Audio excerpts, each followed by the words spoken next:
Blog Talk Radio.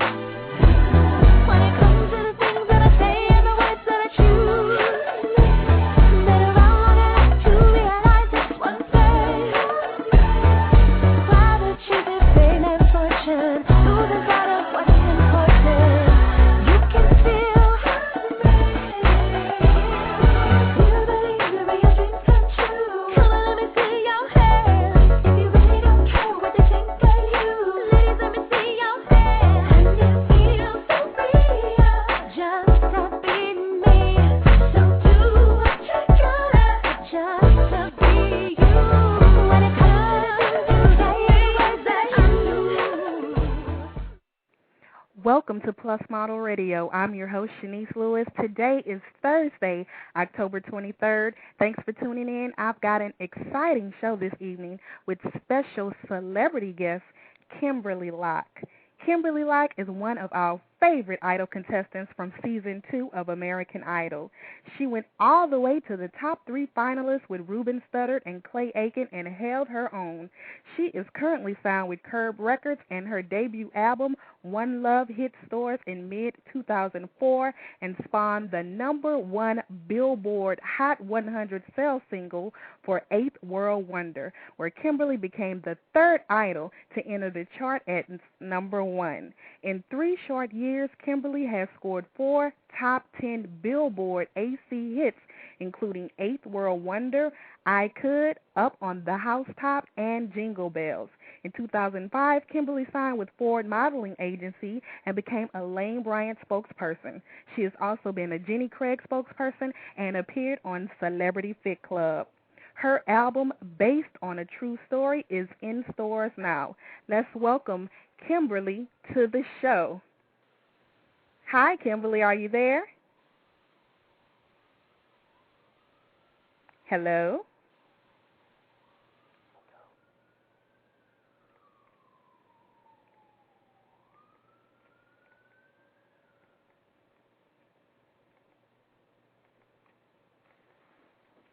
One second. We might be having technical difficulties. Hello.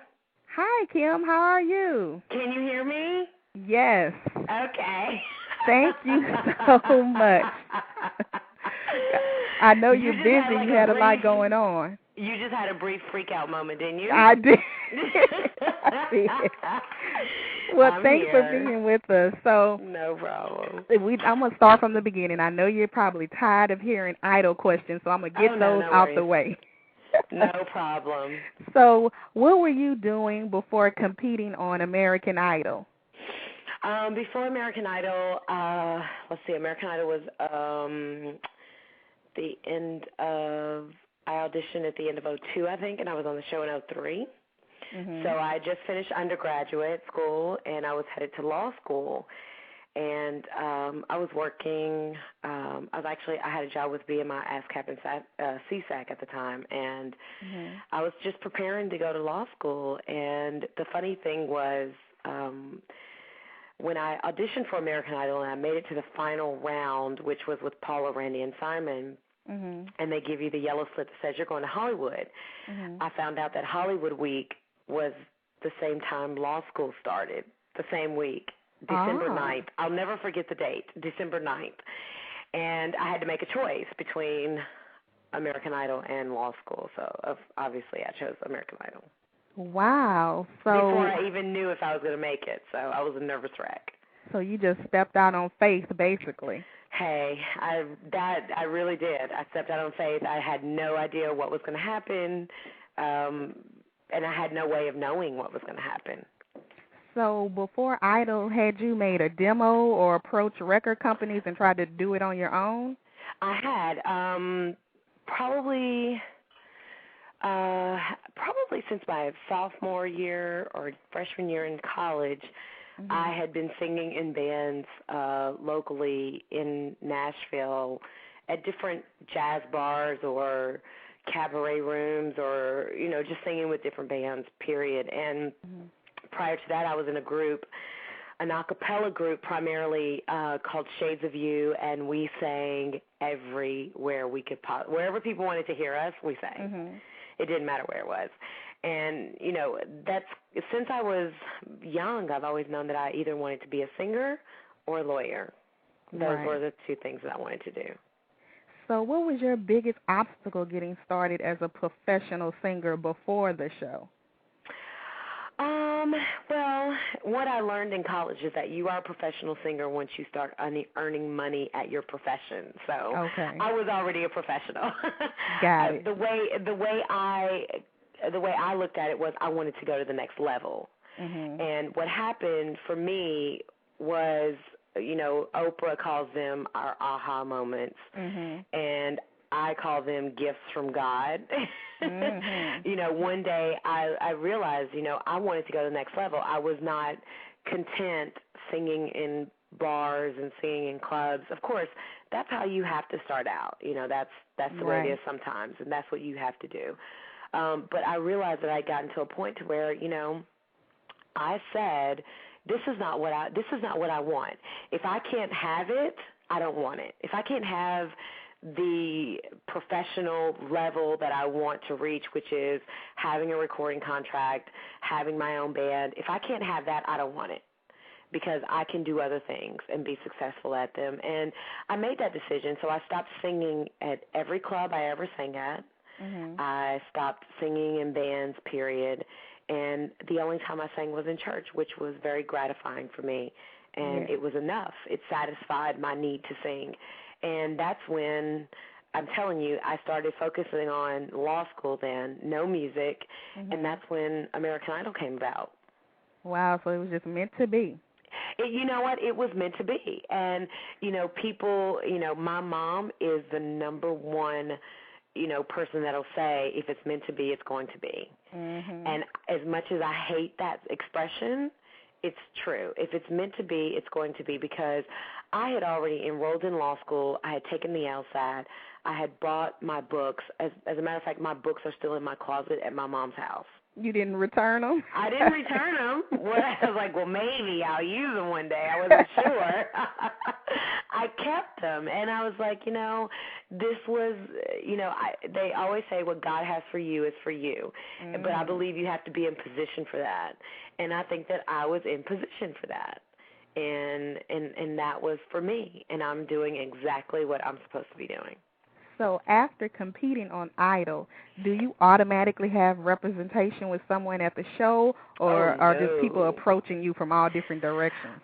What happens, what the average person that's sitting at home watching American Idol does not realize is that while we are on the show, we are obligated to American Idol / Fremantle. They're representing us as our management company, on our behalf musically, and they use the agency, the talent agency, CAA, and so while we're on the show, we're tied up with them. What happens at the end of the show, you go into a grace period where American Idol and Fremantle, they have what you call first right of refusal. So if they want to pick you up, if they pick up your option, then you're obligated to them. If they do not pick up your option, they have 90 days from the finale to pick up your option. And, honey, you can believe that when we got off that show, I was calling them every week saying, are you going to pick me up? Are you going to pick me up? Are you going to pick me up? Because your window of opportunity is very narrow, and it's closing, because people are on to the next set of idols before the tour is over. Right. And, so you got to get it while you're hot. You got to get it while people still know who you are. Right. And I wanted them to release me, and I actually got them to release me a little bit early, but, not too early. They didn't sign me, and immediately I had saved every business card of every person that I had met when I was on the show. And I picked up the phone and I called those people, and I said, American Idol is not signing me. I need a record deal before this tour is over. And so you did it yourself. I did. I did it myself. Oh, so you were hustling. I'm a hustler. Listen, I hustled in college. That's what I do. My best friend, if I ever call her and I'm stressed out, she's like, listen. She's like, I'm not worried about you. She said, I watched you hustle in college, and can't nobody hustle better than you. Yeah, that's good to have in this industry. Exactly, and that's what it was. It was about, we meet a lot of people on American Idol just through different things. And I had met a lovely person at BMI, Fred Bronson. I had made really good friends with the people on the show, and just people that the exposure is so tremendous from American Idol, and you run into the most random people. I just picked up the phone and called him. I had, Young and the Restless is one of my favorite soap operas. I even called the talent agent there, and I didn't get a part in the show, but she sat down in her office and talked to me for 2 hours, and that was valuable. Yeah, and that was valuable to me. And so even those types of opportunities, you take advantage of it. Because we're new kids on the block when we come off that show. So in 2005, you signed with the Ford Modeling Agency as a plus-size model and became a Lane Bryant spokesperson. So are you still signed with Ford and modeling? I'm not signed with them. Once my contract ended with Lane Bryant, which was, I think I was with them for 2 years. It was a great experience, and I think it was just what I needed personally because, after American Idol, everybody wanted to talk about my weight. And I'm from Tennessee. But you weren't that big. Hello. But all of a sudden I developed a complex because everybody wanted to talk about it. Everybody wanted to talk about me being a plus size in Hollywood. And I was very honest with them, and, I'm just that way. I don't know how to be anything else. But I said to them, you know what? I'm from Tennessee, and until I got to Hollywood, I didn't really think I had an issue with my weight. Right, you just normal there. That's how it goes down in Tennessee. Right. That's how I know. You know what I'm saying? So it was really it was a tough time for me because I had to, I'm a strong person. But things like that attack you at the core. And as much as you try to ignore it, when everybody's talking about it and it's in your face, it's hard to ignore it. It affects you. And I remember one day I was living in L.A. and I was at home, and I was broke down. I mean, I was in tears, just crying. And the guy I was dating at the time, he came over, he's like, what is wrong with you? And, being a typical girl, I don't know. I'm crying. I'm crying hysterically like my dog just died. And he's like, he sat down on the edge of the bed, and he said, what is wrong with you? And I was like, everybody is talking about my weight. I feel like there's something wrong with me. And you know what? He looked at me and he said, you need to get over it. So did you see it on TV or the Internet or both? You know what? It was just in interviews. I was doing a lot of interviews after American Idol, and that's what people wanted to talk about. And I was like, you know what? I just, accomplished something huge in my life. Right. And they want to talk about my weight. Yeah. I just released my album. I had a #1 single, and they wanted to talk about my weight. And I was like, really? I was like, it's that important? And it got to me. And when he sat down with me and he was like, you know what, you are going to have to get over it. You have more things to focus on. You are right in the middle of promoting your album. You can't have a breakdown right now. Right. And that's when I said I owned it, which I thought I'd owned it before. But then I really owned it, and I said, you know what, that is going to go at the bottom of the list because I don't have time to think about it. Right. This is who I am. This is how I got to where I am. This is I've been this way all my life. It's not going to change overnight, so why are you thinking about it right this moment? When you're ready to deal with that aspect of your life, if ever, then you'll deal with it. Right. And that's when Lane Bryant came along. And that gave me the opportunity to be comfortable in my own skin, to be around women who felt good about me representing them. Yeah, and the ads are beautiful. Absolutely, and it gave me an opportunity to talk to women who were like me, who, looked up to me, and it gave me an opportunity to just kind of own it and be comfortable in my own skin. And for that, that was the gift in doing Lane Bryant, because, I would always tell women, if you're happy, if you're comfortable, if you're healthy, own it. Right. Own it. Don't beat yourself up about it, because this is who you are. And people, I believe that people give off energy. And if your energy is bad, people are going to pick up on it immediately.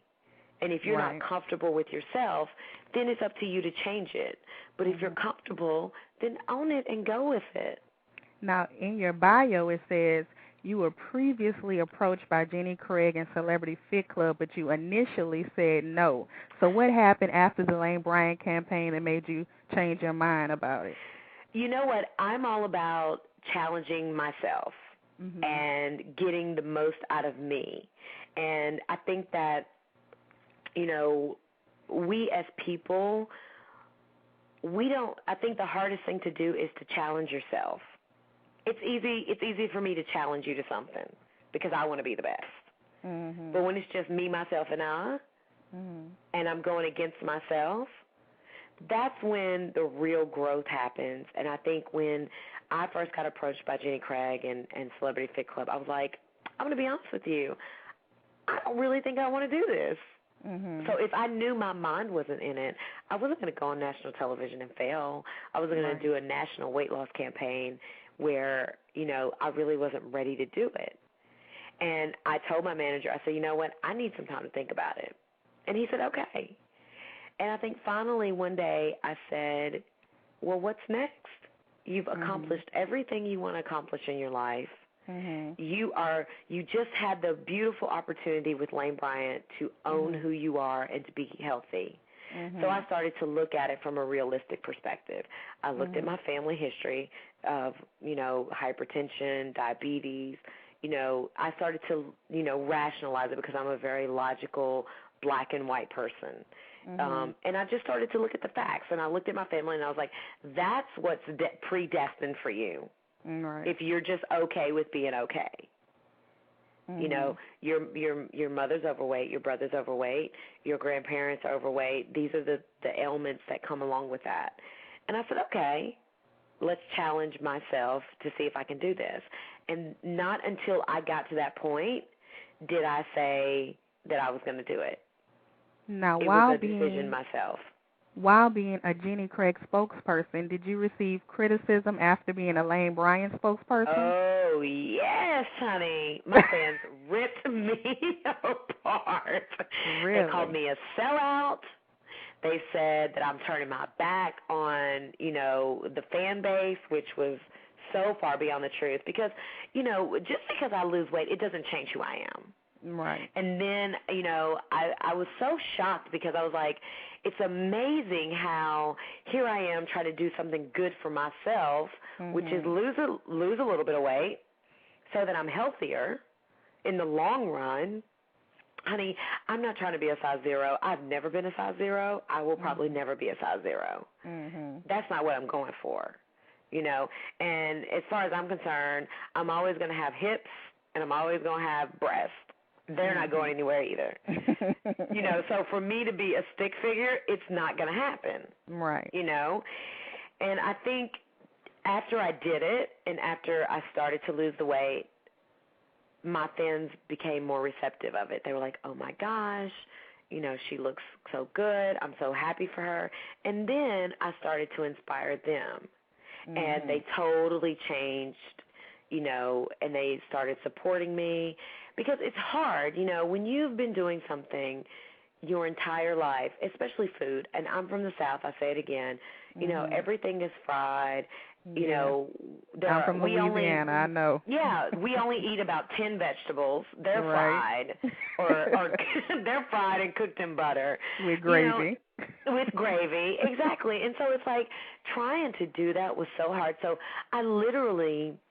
my manager and I were talking about it when I first started, and he was like, stop reading the message boards. And he was like, you are not allowed to go on and read any of the fan sites. Because it'll and he's like, upset just stop. you. Because it would upset me. I started second-guessing myself, and I became disappointed, and I started to come down on myself. What are you doing? And I was like, and finally he and I talked about it, and he was like, just stop it. He's like, you're doing this. You're doing it because you made that decision, and they'll come around. And they did, eventually they did. But I was actually shocked that I got criticism for actually wanting to be better, I guess, But I guess that's par for the course in this business. So how was your experience on Celebrity Fit Club? My first word is dreadful, and I'll tell you why. Because of the whole, because that was, when you're losing weight, when you make that kind of decision and that commitment, it's not only changing your weight, you're dealing with other things as well, because you're learning about yourself, and you're learning why you eat the things that you eat, and you're learning what triggers you. So it's almost like therapy. It's like a psychotherapy, because you start learning why you turn to food, what made you turn to food in the first place, why you have these tendencies to do this during certain times. It's more than just weight loss. So for me, going to that show and taping that show and being stressed out by him, it wasn't worth it. And, I actually finally got to a point on the show where I was like, you know what? I'm not doing this. I'm here trying to do something healthy for myself and better for myself, but the amount of stress that I'm under, it's not worth it. Exactly. So for that, it was dreadful. But at the end of the day, it was life-changing. Now, from that show, is that how Lock and Loaded came about? Tell us about that project you have. Locked and Loaded is a cruise that is going to take place in the Caribbean in September of 2009. And I have to tell you, it is going to be so much fun, because what I felt like, the reason I wanted to do the cruise is because I've really changed my eating habits. I'm a different person. Even when I go home, as much as I love fried catfish and cornbread, I don't eat it. And my mom, she always asks me to cook dinner because she knows I'm going to cook healthy. I've completely changed my eating habits. Like, I'm a different person. And the fact that I'm able to do this, I know if I can do it, anybody can do it, because I'm a food junkie. I love food. And I love, just like everybody else, I love the worst kind of food. So what the cruise is about is, it's a time where people can come and they can, first and foremost, it's vacation. Number one, it is a vacation.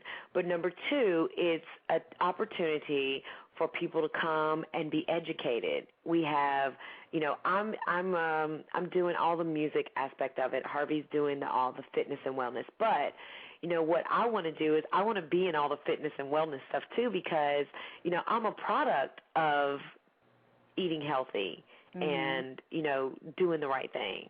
So what I think, people who come on the cruise, they're going to get a wealth of knowledge that they can use while they're on the cruise. They can use it, take it home with them when they get off the cruise. It's going to be such a personal experience, because we're going to be on the boat at everybody's disposal. We're even going to plan a private dinner so that we can all sit down together and just, hang out. And this is the first time that you've done this? Yes, it's the first cruise ever, that we've done this. And, we were just trying to find a way to make it fun. And music and fitness, everybody loves music, and, for the most part, everybody wants to know how to be healthier, even if it's just a little bit healthier. Right. I'm not saying that you want to, do Jane Fonda, or you want to be a size 0, but just how to make incremental changes in your life that will make you healthier over the long term. Because even for me, I think that's what it was about for me. It was about making the incremental changes that will keep me from falling off the cliff at the end of the day. And that's what we're going to do, boot camps in the morning time on the deck, which I'm really looking forward to. You know, it's like I think about it, it's like, can you imagine doing a workout in the middle of the ocean? How cool is that? Who gets to do that? Who gets to have that experience? Right. You know, so we came up with the cruise idea, and we're going to give it a shot for the this first year. It's and what's the September. Website for that? The website is www.lockeandloaded.com. That's my last name, LOCKE, and loaded.com. Now, are you currently working on a new CD? You know what? I am doing Christmas right now. I'm about to go on a Christmas tour. We start the day after Thanksgiving, surprisingly enough. And although the tour dates will be on my MySpace page, which is myspace.com/Kimberley Locke. We have all the tour dates. We're going to be in Florida, Texas, New York. We're going to be all over the place. So people can come out and see the Christmas tour. And then, let's see. You have a new restaurant or something with a restaurant? I have a restaurant called Croton Creek. I actually just came from there. I came home. I was at the restaurant. I came home from there. And, And what city is that in? That's in a town called Croton Falls, which is in Westchester County, New York. Oh, and we're about 1 hour outside of the city. And it's a steakhouse and wine bar. And we have a website. It's crotoncreek.com, CROTON creek.com. And, I'm there when I'm at home. I make sure I go by and, make my face seen and be seen around there. And people love it. People love it. People love the surprise that they don't know if I'm going to be there or not. But when I'm there, it's a big treat for them. So, And, go ahead. What you was going to say? I was going to say next year, after Christmas, I will start working on a new album. Oh, good. Yeah, definitely. And so tell us your official website and MySpace, too. My official MySpace page is www.myspace.com/Kimberley Locke. That's where you can listen to music, you can find out my calendar, where I'm going to be next, and I post a blog on there as well. So anything Kimberley Locke is going to be on myspace.com, and there are links to my other fan sites as well. Well, cool. Thank you so much for joining us. That 30 minutes went by fast. It did go by fast. I talk a lot. Well, I had to cut off some of the questions. I'm going to have to get you back on here. Yeah, I'd love to. I would love to. Well, thanks again. I know you were busy because we almost didn't make it here. I know. Thanks for being understanding, though. I appreciate it. I wanted to make sure I got it in. Yeah, thank you. Well, congratulations on all your success, and hope to hear from you soon again with the next interview. All right, sweetheart. Thank you. You have a good night. All right, you too. Bye-bye. Bye-bye. So that was the fabulous Kimberley Locke. Make sure you check out her CD that's in stores now, based on a true story. And tune in next time, and we'll have more Plus industry professionals with stories to not only inspire you, but to keep you connected. For more information on our show, go to our website at www.plusmodelmag.com. If you're interested in being a guest on the show, email us at guest@plusmodelmagazine.com to submit. I've been your host this evening, Shanice Lewis. Thank you for tuning in and supporting Plus Model Radio. Until next time, keep thriving in your curves and be blessed.